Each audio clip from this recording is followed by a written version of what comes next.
ప్రార్థనా శక్తి తైలాభిషేక ఆరాధన ప్రతి నెల 2వ గురువారం.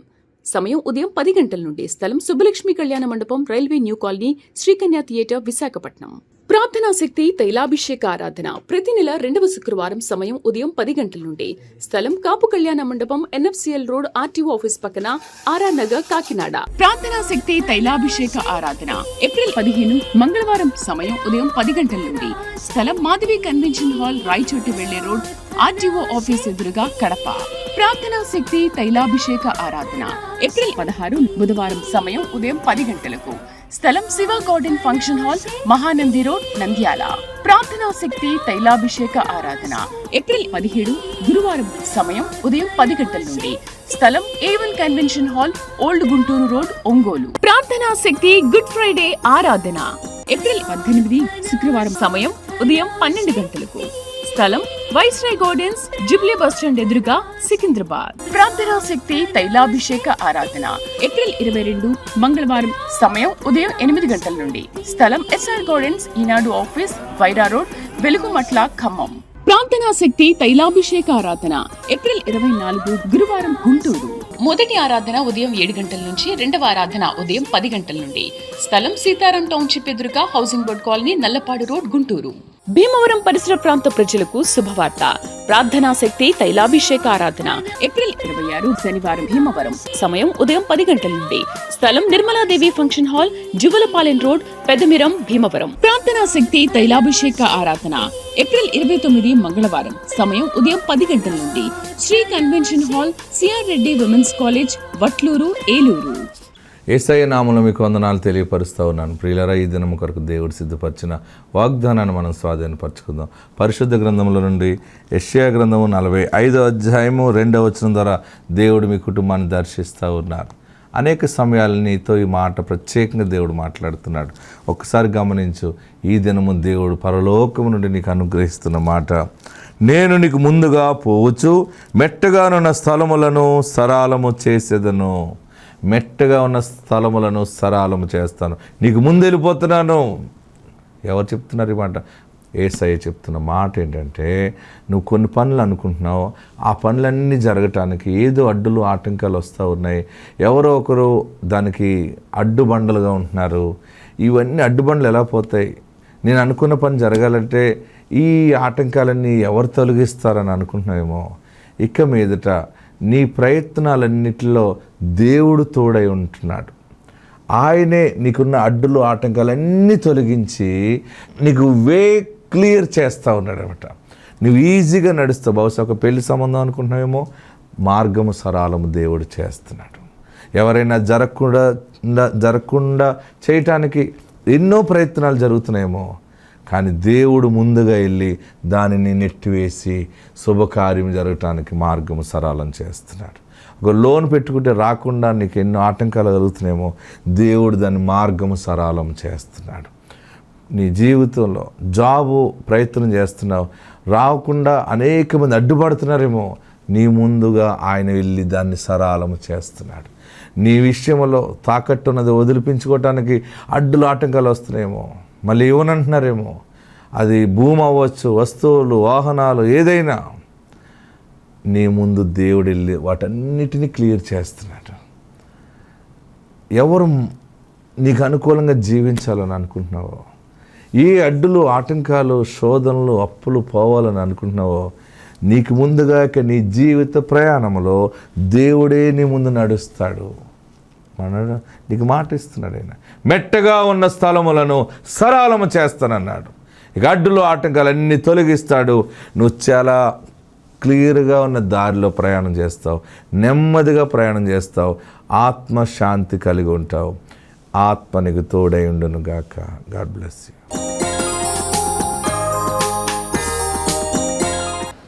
ప్రార్థన చేసిన రీతిగా దేవుడు ఎన్నో గొప్ప గొప్ప కార్యాలు జరిగిస్తూ ఉన్నారు. ఈ నెలలో మరి బుధవారం తాడేపల్లిగూడెంలో దేవుడు అద్భుతమైనటువంటి పరిచర్య జరిగించారు. ఎందరో ప్రజలు, వేల కొలది ప్రజలు తాడేపల్లిగూడెం వచ్చి వాక్యమును ధ్యానము చేసి ఉన్నారు. స్క్రీన్ మీద మీరు చూడొచ్చు. తాడేపల్లిగూడెంలో బహుజన సమూహాన్ని. ఎందుకు వస్తున్నారు ఎంత జనం? ఎందుకు ఇంత బహుజన సమూహము ప్రార్థనా శక్తిని వెంబడిస్తున్నారు? దేవుడు ప్రార్థనా శక్తిలో నిలిచి ఉన్నాడు. ఆమేన్. తాడేపల్లిగూడెంలో భయంకరమైన ఎండున్నా సరే పరిశుద్ధాత్ముడు ఆ స్థలంలో ఆయన గాలిని కలగజేశాడు. చక్కని వర్తమానము దేవుడిచ్చి అద్భుతమైన సాక్ష్యాలు, చాలామందికి గర్భఫలాలు, దేవుడు చేసిన కార్యాలని వారు చాటి చెప్తూ ఉన్నారు. యేసు అంటే తెలియని ప్రజలు వచ్చి ఇదేంటో అని చూడటానికి వస్తున్నారు. హల్లెలూయా చెప్పండి. ఇక్కడ ఏముంటుంది? ఏదన్నా ఉంటుందా? కనీసం ఒక డెకరేషన్ కూడా లేదు. ఇక్కడ ఒక వాల్ పోస్టర్ ఉందా? ఒక ఫోటో ఉందా? ఇక్కడ ఆయన ఉన్నాడు, యేసయ్య ఉన్నాడు. ఆమేన్. దేవుడు అద్భుతమైన సేవ జరిగించారు. మీరు ఇప్పుడు చూడొచ్చు ఇది స్క్రీన్ మీద. పరిసర ప్రాంతాల నుండి వచ్చి తైలాభిషేకంలో పాలు పొందిన ఈ జన సమూహానికి అందరికీ ప్రార్థన చేసి మరలా మీ దగ్గరికి వచ్చేసారు. మీ మీద దేవుడు 30 అంతల దీవెన ఆశీర్వాదము దయచేయునుగాక, 100 అంతల దీవెన దయచేయునుగాక, కృప కలుగుగాక. మరి మనం ప్రార్థన చేసిన రీతిగా దేవుడు ఎన్నో గొప్ప గొప్ప కార్యాలు జరిగించారు. అందరూ చాలామంది అనుకుంటారు ఏది అనుకుంటే జరుగుతుందంట కదా అంటే అనుకున్నది అనుకున్నట్టే జరుగుతుంది. నంద్యాల మొన్న తైలాభిషేక ప్రార్థనలో ఒక సహోదరి, ఆల్రెడీ వారు దేవుడిని నమ్ముకున్న వాళ్ళే, వారు కూడా మంచి ఫ్యామిలీ, కానీ మన పరిచర్య గురించి విన్నప్పుడు వాళ్ళకి ఆశ్చర్యం కలిగింది. అవునా, తైలాభిషేకానికి వెళ్ళి ఆడపిల్ల కావాలంటే ఆడపిల్ల పుడుతుందా, మగపిల్లడు కావాలంటే మగపిల్లడు పుడతాడా? సరే, నేను మగపిల్లడు కావాలని అనుకుంటాను, మగపిల్లడు పుడతాడో లేదో చూస్తాను. ఆల్రెడీ ఆమెకి 2 ఆడపిల్లలు ఉన్నారు. మగపిల్లడు పుడతాడా లేడా అని వచ్చి నాకు మగపిల్లడు కావాలని అనుకుని తైలాభిషేకంలో ప్రార్థన చేయించుకుంది. అనుకుంటే ఎవరు చూస్తారు? ఆయన చెవిట్టి విన్నాడు, ఒక బుడంకాయని చేసి ఆమె పొట్టలో పడేశాడు. ఆడుగో చూడండి, ఆడే పొట్టలో పడి. మరి ఎలా జరిగింది, నేను అనుకుంటే ఎలా జరిగిపోయింది ఇది అనే సాక్ష్యం ఆమె చెప్పింది ఇందాం. రైట్. గారికి వందనాలు. నా పేరు స్టెల్లా, నా భర్త పేరు ప్రణీత్ కుమార్. మాకు మొదట అమ్మాయి, తర్వాత కూడా అమ్మాయే. మూడవసారి చాలా డౌట్గా ఉండింది. 2023 నుంచి నేను ప్రార్థనా శక్తి టీవీ ప్రోగ్రాం చూస్తున్నాను. అయ్యగారి సాక్ష్యాలు విని నేను చాలా ఆశ్చర్యపోయాను. నిజంగా బాబు అనుకుంటే బాబు పుడతారా, పాప అనుకుంటే పాప పుడతారా, నేను ఒకసారి చూడాలి అని 2023 జూలైలో కర్నూలు తైలాభిషేక ప్రార్థనకు వచ్చాను. నేను అయ్యగారిని అడిగాను, అయ్యగారు నాకు 2 అమ్మాయిలే, నాకు ఒక బాబు కావాలి అని. 2024 జనవరి 23న నేను, నా భర్త, పిల్లలందరం కలిసి, నేను మా అత్తమ్మ మావయ్య అందరం వచ్చి అయ్యగారిని అడిగితే అయ్యగారు యాపిల్ పండు ఇచ్చారు. ఇది తిను, ఎత్తుకొని వస్తావు బాబుని అన్నారు. మార్చి నెలలో 2024 మార్చిలో నాకు ప్రెగ్నెన్సీ పాజిటివ్ వచ్చింది. అప్పుడు మళ్ళీ అయ్యగారి దగ్గర కర్నూలు తైలాభిషేకానికి వచ్చి, అయ్యగారు ఇలా నాకు ప్రెగ్నెన్సీ కన్ఫర్మ్ అయింది అయ్యగారు, బాబు కొరకు ప్రార్థించండి అంటే, బాబుని ఎత్తుకొని సాక్ష్యం చెప్తావు వెళ్ళు అన్నారు. 2024 అక్టోబర్ 21 నాకు బాబు పుట్టాడు. ఎవ్వరు నమ్మలేదు, అందరు ఆశ్చర్యపోయారు బాబు పుట్టింటే. 2 అమ్మాయిల తర్వాత మళ్ళీ అమ్మాయే పుడుతుంది అనుకున్నారు, కానీ బాబు పుట్టారు. ప్రార్థన శక్తిలో నిజంగా చాలా శక్తి ఉంది.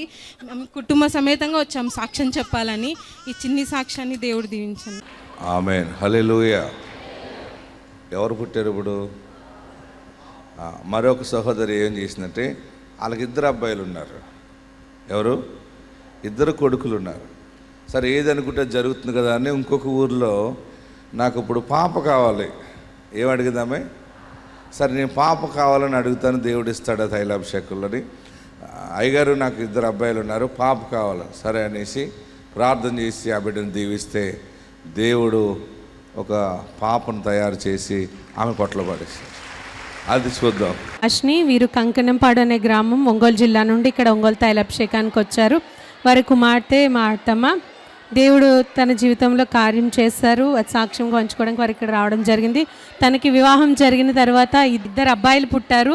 మళ్ళీ తను 3వసారి గర్భవతి అయింది. గర్భవతి అయినప్పుడు అందరూ నీకు ఈసారి కూడా మళ్ళీ బాబే పుడతాడు, ముందు 2 బాబులు పుట్టారు కదా అని తన భర్త కూడా చాలా గొడవ పెట్టి అబార్షన్ చేయించేసుకో, నీకు పిల్లలు పుట్టకుండా ఆపరేషన్ చేయించేస్తాను నేను అని తను చాలా ఇబ్బంది పెట్టారు. కానీ 3వ నెలలో తల్లిగారు సికింద్రాబాద్లో జరుగుతున్న ఆరాధనకు వచ్చి దైవజనులతో ప్రార్థన చేయించి ఫలం తెచ్చిచ్చారు. అలానే తను 5వ నెల గర్భవతిగా కూడా ఉన్నప్పుడు ఇక్కడ ఒంగోలు తైలాభిషేకానికి వచ్చి దైవజనులతో ప్రార్థన చేయించుకుంది.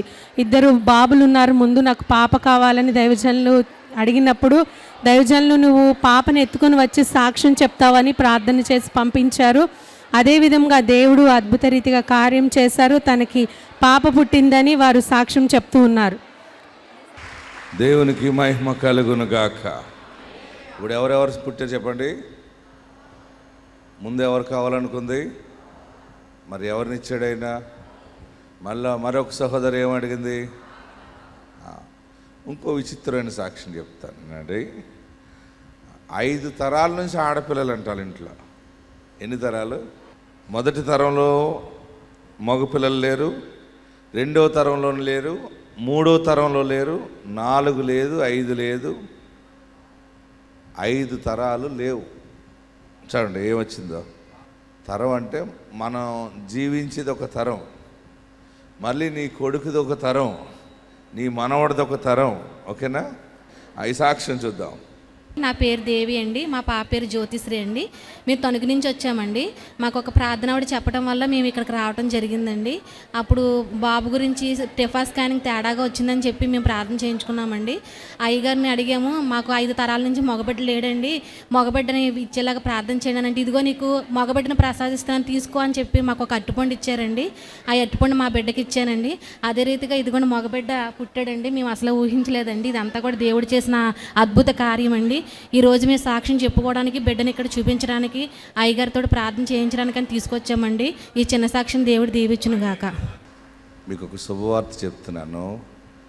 మీ ముందు మీ తండ్రులు, మీ తాతలు, ముత్తాతలు అప్పుడు ఎప్పుడు కూడా కనీవిని ఎరుగని ఆశీర్వాదం ఈ తరంలో నువ్వు చూడబోతున్నావు. దానికి నేను సాక్ష్యం. ఒక ఉన్నతమైన క్రియ జరగబోతూ ఉంది. హల్లెలూయా చెప్పండి. తొందరలో మనం గుడారాల పండుగ ఒకటి పెట్టబోతున్నాం. మీరందరూ ఏమేం కావాలో ఆ గుడారాల పండుగలో ఒకరోజు ఫైనాన్షియల్ బ్లెస్సింగ్ అని పెడుతున్నాను. ఏంటి? డబ్బులు ఎవరికి ఎంత కావాలో అడగటం అంతే. సేవకుడుగా నేను ప్రకటిస్తాను, ఆయన ఇస్తాడు. ఆమెన్. ఈ మధ్య రాజమండ్రిలో ఒక ఆమెకి ఎంత కావాలన్నాను, 10 లక్షలు, ఆమెకి 2-3 లక్షలు బ్లెస్సింగ్ ఇస్తాననుకుని, అయ్యా మాకు మీరు మీ నోటుతో పలకండి, ఇక్కడికి వచ్చాక నేను బంగారం కొనుక్కున్నాను, అది కొనుక్కున్నాను, మా వ్యాపారం కొరకటి. నేను అన్నాను సరే 10 లక్షలు వస్తాయి పో అంటే, ఆశ్చర్యకరంగా వ్యాపారం దీవెనగా మారి 10 లక్షలు వచ్చినాయి. ఆ వచ్చిన 10 లక్షలు పెట్టి ఆయన పెద్ద బంగారం గొలుసుకున్నాడు భార్యకి. 10 లక్షలకి ఎన్ని కాసులు బంగారం వస్తుంది? 10 లక్షలకి దేవుడు అద్భుతమైనటువంటి వస్తువు వారికి ఇచ్చాడు. వారు ఎలుగెత్తి ఆ బంగారం నగట్టుకొచ్చి నా చేతిలో పెట్టింది. నేను అందరికీ చూపించి సాక్ష్యం చెప్పాను. మీకు ఎందుకు చెప్తున్నానంటే, డబ్బులు లేవని భయపడద్దు, అనారోగ్యం వచ్చిందని భయపడద్దు, ఎవరో అన్యాయం చేశారని భయపడద్దు. నేనున్నా ప్రార్థించటానికి, దీవించడానికి దేవుడున్నాడు. బలమైన కార్యము నువ్వు చూస్తావు. ఆమేన్. ఎన్నో కార్యాలు దేవుడు చేస్తున్నాడు. ఈ ఉదయకాల సమయంలో బలమైన ఆశీర్వాదము నీ మీద కిరీటముగా ఉండునుగా. మరొక సాక్ష్యం చూద్దాం. చూడండి, ఆమె గత 2 సంవత్సరాల క్రితం దేవుడు చేసిన కార్యాన్ని ఆమె సాక్ష్యం ఇవ్వటం. IVF చేయించుకుంది, పిల్లలు లేరని. చివరికి పిల్లలు పుట్టరని డిసైడ్ అయిపోయారు. డాక్టర్ కూడా చెప్పాడు.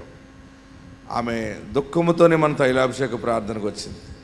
ఎవరో చెప్పారు అక్కడికి వెళ్తే జరుగుతుందని. వచ్చింది, తైలాభిషేకానికి ప్రార్థన చేయించుకుంది. ప్రార్థన చేసి దీవిస్తే ఆమె గర్భం తెరవబడింది. హల్లెలూయా. గర్భం తెరవబడింది, మగపిల్లడు పుట్టాడు. ఆ బుడంకాయకి 2 సంవత్సరాలు పూర్తయిందని మొన్న సికింద్రాబాద్ తీసుకొచ్చింది.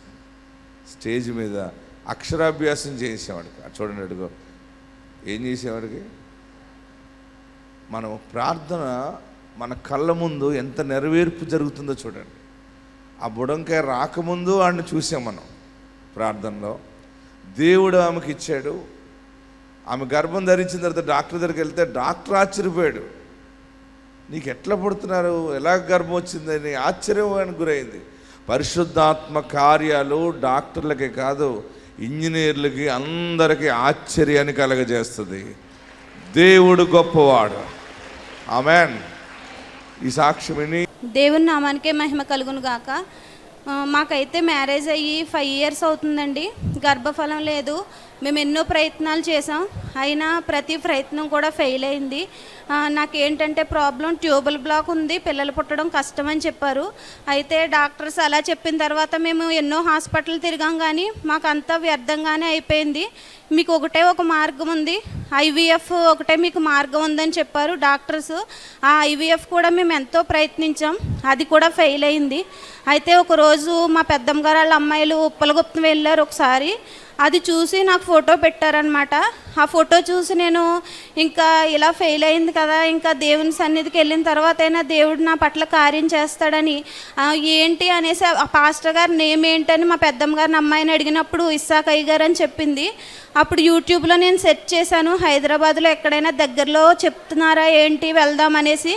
అప్పుడు సెర్చ్ చేస్తే సికింద్రాబాద్లో చెప్తున్నారనేసి యూట్యూబ్లో నేను చూసి వచ్చాము. ఒక వారం అయ్యగారు అయితే ఇలాగా IVF ఎంత ఖర్చు అయింది అయ్యగారు, మేము ఎంతో పిల్లల కోసం ప్రయత్నించాం కానీ ఫెయిల్ అయింది అని చెప్పినప్పుడు ఒక ప్రవచనం రిలీజ్ చేశారు.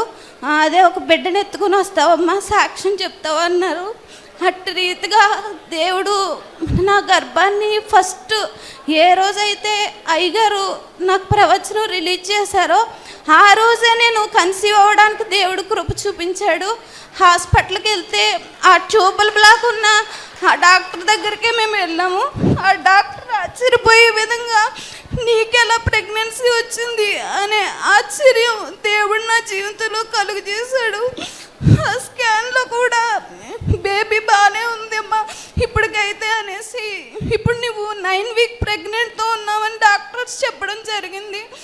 అదేవిధంగా ఆ బ్లడ్ టెస్ట్ స్కాన్ చేయాలమ్మా అన్నారు. నేనైతే ఒకటే అనుకున్నాను. అప్పుడు బ్లీడింగ్ లైట్గా నాకు కనిపించినట్టు అయింది వాష్రూమ్కి వెళ్తే. అప్పుడు అయ్యగారు ప్రేయర్ ఆయిల్ నేను అప్లై చేసుకుని, తండ్రి ఇది నీ శక్తి ద్వారా వచ్చింది కనుక నీ శక్తిని ఆ స్కాన్లో నాకు కనుపరచు, మరలా బ్లడ్ టెస్ట్ అనేది ఏమీ జరగకూడదని నేను ప్రేయర్ చేసుకున్నాను.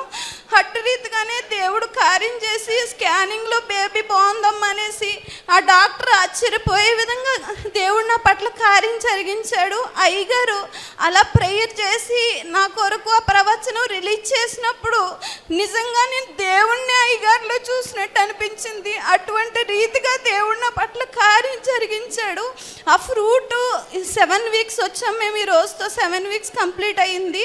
అయ్యగారు అయితే ఫ్రూట్ ఇచ్చేటప్పుడు నేను నిజంగా ఇన్ని రోజుల అనుభూతి ఏంటంటే నిజంగా దైవ స్వరూపమే నాకు అయ్యగారు. అలా ఓదార్పులో నేను ఎంతో ఓదార్పు పొందుకుని నా పట్ల నిజంగా దేవుడు కార్యం చేస్తాడని విశ్వాసంతో నమ్మిక ఉంచి ఇంటికి వెళ్ళి ప్రార్థన చేసుకునేదాన్ని. ప్రభువా, అనేకులను నాకు గర్భఫలం ఇస్తే నీ సన్నిధికి నడిపిస్తాను, నాలాంటి బాధ అనుభవించే వారిని అనుకుని తీర్మానం తీసుకున్నాను. అలాగే ఒకరిని ఇప్పటికి నీ సన్నిధికి దేవుని సన్నిధికి నడిపించాను. ఈ చిన్న సాక్ష్యం దేవుడు దీవించునుగా. గట్టిగా చప్పట్లు కొడదాం. ఈరోజు అక్కడ పొట్టలో ఉన్నాడు 9 వారాలు, అప్పుడు విన్నాం. అప్పుడు స్టేజ్ మీద అక్షరాభ్యాసం చేశాం. అంటే దేవుడు మన పట్టణంలో ఉన్నాడు. ఆమేన్. దేవుడు ఎక్కడున్నాడు? పట్టణంలో ఉన్నాడు. మరొక సాక్ష్యం చూడండి. 3 ఆడపిల్లల తర్వాత మరొక బుడంకాయ కావాలని వచ్చారు. వారికి కూడా దేవుడు మగబిడ్డనిచ్చాడు. జ్యోత్స్న, వీరు గొర్రెపాడు బాపట్ల జిల్లా నుండి ఇక్కడ ఒంగోలు తైలాభిషేకానికి వచ్చారు. వీరికి మొదట వివాహం జరిగిన తర్వాత 3 ఆడపిల్లలు పుట్టారు. తనకి కుమారుడు కావాలని వారు ఇక్కడ తైలాభిషేకానికి వచ్చినప్పుడు దైవజనులు మీరు 7 నెలలు రండి అని చెప్పినప్పుడు వారు అదే క్రమంగా 7 నెలలు వస్తూ ఉండగా తను మళ్ళీ గర్భం ధరించింది. దైవజనులు ప్రార్థన చేస్తున్న విధముగా 3 ఆడపిల్లల తర్వాత దేవుడు వారికి కుమారుని ఇచ్చారని సాక్ష్యం చెప్తున్నారు. దేవునికి మహిమ కలుగును గాక. హల్లెలూయా. అందరు గట్టిగా హల్లెలూయా చెప్పండి. ఎంతమందికి పిల్లలు కావాలని వచ్చారో అడగండి. మీకు ఎలాంటి పిల్లలు కావాలో అడగండి. ఆ పిల్లలు కూడా ఏ రకంగా ఉండాలో అడగండి. మొన్న ఒక ఆమె అడిగింది, ఏమండి మా ఆయన తెల్లగా ఇలా ప్రార్థన చేయండి అని. నేనన్నాను, ఇదేం ప్రార్థన, ఏమి నల్లగా ఉంటున్నాడండి, తెల్లగా ఇలా ప్రార్థన చేయండి. డిజైన్ ఒక్కసారే అవుతుంది. హల్లెలూయా. కంపెనీలో మ్యానుఫ్యాక్చరింగ్లో మన నడుము కాలు సైజు ఒకటి పెడతాడైనా. కలర్ మార్చమని అడగండి. డబ్బులు అడగండి, ఆరోగ్యం అడగండి, రక్షణ అడగండి, ఆత్మీయ ఎదుగుదల అడగండి, అన్నీ వచ్చేస్తాయి. రంగులు మార్చమని అడగండి. హల్లెలూయా. యేసు దేవుడు. ఆమేన్. మీరు సమయం ఉన్నప్పుడల్లా యేసయ్య యేసయ్య అనుకోండి, ఎన్ని కార్యాలు జరుగుతాయి తెలుసా. కష్టం వచ్చినప్పుడు ఏమని పిలవాలి? యేసయ్య అంటున్నారా? చీటోడు ఎక్కడున్నాడు? షీట్ ఇచ్చేవాడు ఎక్కడున్నాడు? ఇంకెవరు అప్పు ఇప్పిస్తారు? మన కష్టం వచ్చినప్పుడు వాక్యం ఎక్కడుంది? వాగ్దానం ఎక్కడుంది? దేవుడు నాకు ఏం వాగ్దానం ఇచ్చాడు? వాగ్దానాన్ని జ్ఞాపకం చేసుకుని యేసయ్యా యేసయ్యా యేసయ్యా అన్నావంటే ఆయనే నిన్ను రక్షిస్తాడు. ఆయన. ఆమేన్. కష్టం వచ్చినప్పుడు ఏమో చలి జ్వరం వచ్చేస్తున్నట్టుంది, ఇది అయిపోతేనేమో హాస్పిటల్ ఎక్కడుంది? ఆ సమయంలో కూడా యేసు దేవుడా అని పిల్లంతే. మీరు ప్రయోగం చేయండి. యేసయ్యా అని నీ పూర్ణ హృదయంతో పిలిస్తే నీ ముందుకు వచ్చి నిలబడతాడు. నేను అనుభవిస్తున్నాను ఆ అనుభవం. అనుక్షణము మనతోనే ఉంటాడు ఆయన. అందరూ కళ్ళు మూసుకునండి, 2 చేతులు పైకెత్తి, నాకు ఆధారం ఏం లేదు బాబు, నన్ను చూసేవా? ఎక్కడున్నవారు అక్కడ 2 చేతులు స్ట్రైట్గా పైకెత్తి. బలవంతుడు చేతిలో ఉండిపోయాను నేను, కానీ నాకు ఈరోజు నువ్వు మాట ఇచ్చావు. నా బిడ్డ అప్పులు ఎలా తీరుతాయి? నా కుమార్తె రుణ బాధలు ఎలా పోతాయి? ఎలాగ ఈ దరిద్రము, ఎలాగ మీ వడ్డీలు కట్టలేకపోతున్నాం బాబు, ఆదాయం లేదయ్యా, ఆదాయం లేదు బాబు అని ఏడుస్తున్నావు కదా. బంధకముల నుండి విడుదల. ఏ దుష్టుడికి భయపడుతున్నావో, ఏ దుష్ట శక్తికి పారిపోతున్నావో, యేసు ఈ దినమునికి విడుదల ప్రకటిస్తున్నాడు. యేసు నిన్ను స్వస్థపరుచుతున్నాడు. యేసు నీకు విడుదల ప్రకటిస్తున్నాడు. నీ చెయ్యి పట్టి ఆయన నడిపిస్తా ఉన్నాడు. ఆయనే నిన్ను నడిపిస్తా ఉన్నాడు. ఆయనే నిన్ను నడిపిస్తా ఉన్నాడు. హల్లెలూయా. ఏడవకు. నువ్వు కన్నీళ్ళు విడవటం ఆయన చూశాడు. నమస్కరించి తలలు పైకెత్తి, అయ్యో నా పాపము నన్ను ముంచేసింది, నా దోషము నన్ను ముంచేసిందని ఏడుస్తున్నావా? ఇక నాకు చావే గాని నేను విజయము చూడలేను. ఇది క్రమక్రమంగా మా కుటుంబం మీద ఈ పాపము శాపం వస్తుంది అనుకున్నావు కదా. అటువంటి పాప శాపము నుండి బలవంతుడు నిన్ను పట్టుకుని బయట పాడేస్తున్నాడు. ఈరోజు ఒక సేవకుడు ద్వారా దేవుడు ప్రకటిస్తున్నాడు. తన ప్రవక్త నీ ముందు నిలబెట్టి నీతో మాట్లాడుతున్నాడు. బలవంతుడైన వాని చేతిలో నుండి నిన్ను బయటికి తీసుకొస్తున్నాను. నేనే మిమ్మల్ని విమోచిస్తున్నాను.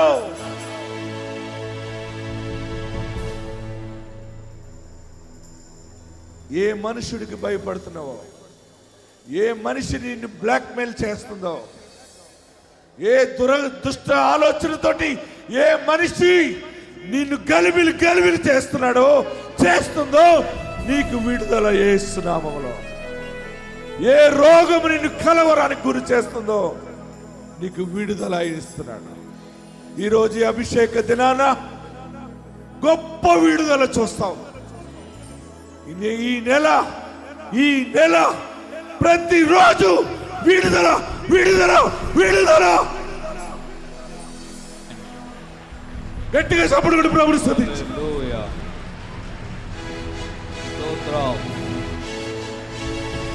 అయ్యా నా పాపాలు క్షమించని అడగాను. నమస్కరించి నా పాపం క్షమించేవా బాబు, నా కన్నీళ్ళకి జవాబిచ్చావు. నా బాకీలు వస్తాయి కదా బాబు, నేను సిగ్గుపడను కదా బాబు. నాకు తండ్రిగా ఉన్నావు, నన్ను నీ బిడ్డగా స్వీకరించి నీ రక్షణ నాకు దయచే. నువ్వెవరికి చెప్పుకోలేని బలహీనతతో ఉన్నావు కదా, శక్తి నీలోకి దిగుతుంది. నీ హస్తము ఆయన పట్టుకున్నాడు, నీ చెయ్యి పట్టి శిఖరానికి నడిపిస్తాడు, ఎత్తైన చోట పెడతాడు. నీ దాసుని ద్వారా నాకు వాగ్దానం ఇచ్చావు, నాతోనే సూటిగా మాట్లాడావు. బలవంతుడు అయిన వాని చేతి నుండి విడిపిస్తున్నానన్నావు. నేను నమ్ముతున్నాను. నీ అభిషేకము నా తలపైన దయచి, నా శిరస్సు నుండి దయచి, నన్ను నీ బిడ్డగా స్వీకరించి నన్ను ఆశీర్వదించి. అందరూ ప్రార్థన చేయండి, అందరూ ప్రార్థన చేయండి. హల్లెలూయా.